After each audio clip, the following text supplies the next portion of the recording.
I want to talk about a topic that is really difficult, but is also really important to talk about because people who have been raped or sexually abused carry shame for the rest of their lives.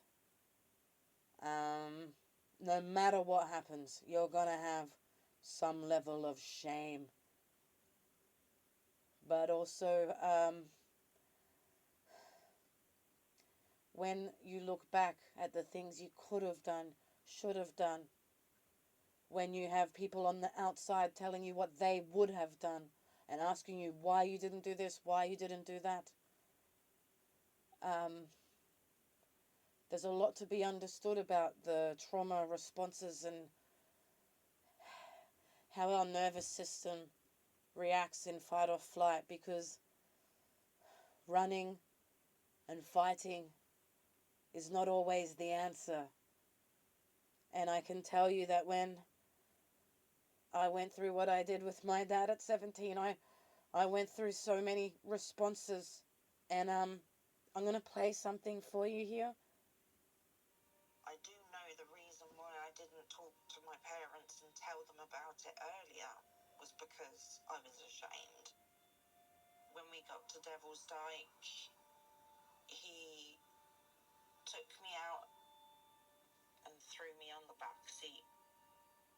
He told me to take off all my clothes, and I just complied. I was conscious when he sexually assaulted me. I remember just wanting to be out of myself. I tried fighting back. I told them to stop at first, but once I was in that position, I didn't know what to do with myself. I remember just trying to wait it out and pray. And when I got the chance to fight back, I did push off.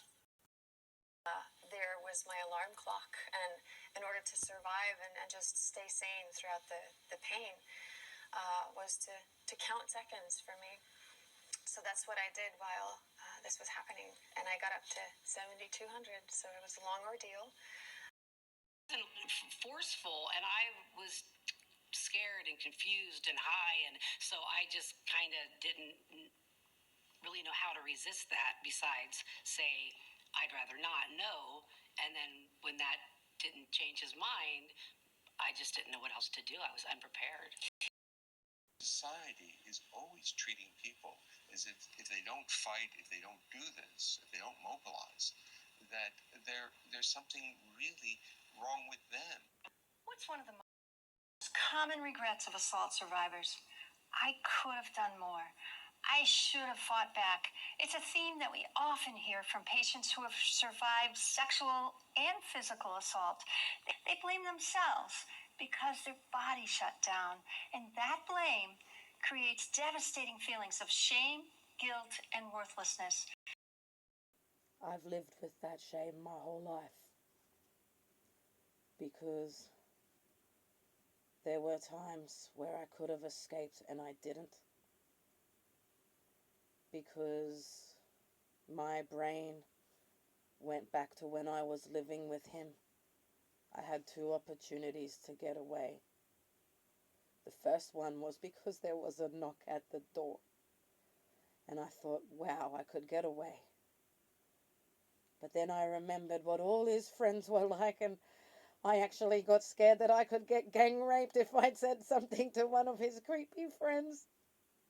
So I sat there and didn't say a fucking word while his friend came over.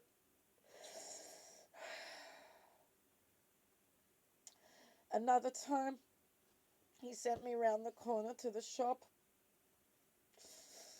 I got really scared because I didn't know where to go or where the police were, and I was in panic. And I remembered when I was living with him, when I tried to run away, he chased me in the car and nearly ran me over.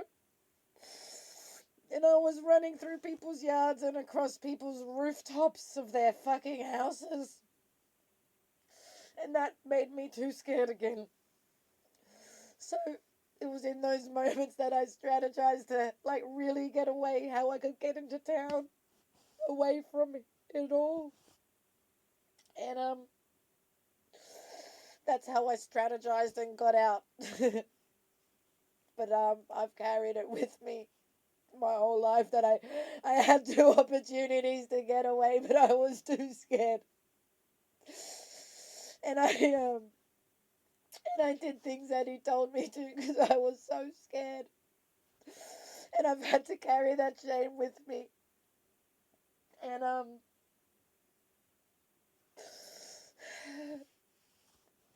I often wonder if that's why the police just put it as incest, because they didn't believe me. And it's just made me feel really disgusting my whole life, and I've spent my whole life trying to prove. Because that charge being incest, all it does was make me feel like I fucked my own dad when I know what really went down. And I lost my family because of it, so it destroyed my life. So it's really important that people understand the Fawn and Freeze response and how it works. And it's really important to understand that if you have been raped or assaulted and you didn't do what you could have, should have, would have done, it's not your fault. That was your system protecting you, and it happened for a reason. Because if you had tried to run or scream or fight in that moment, you may not be here today. And that's what I want you to understand. And I'm gonna try and tell myself what I tell everyone. It's not your fault. It's not your fault. It's not your fault. It's not your fault.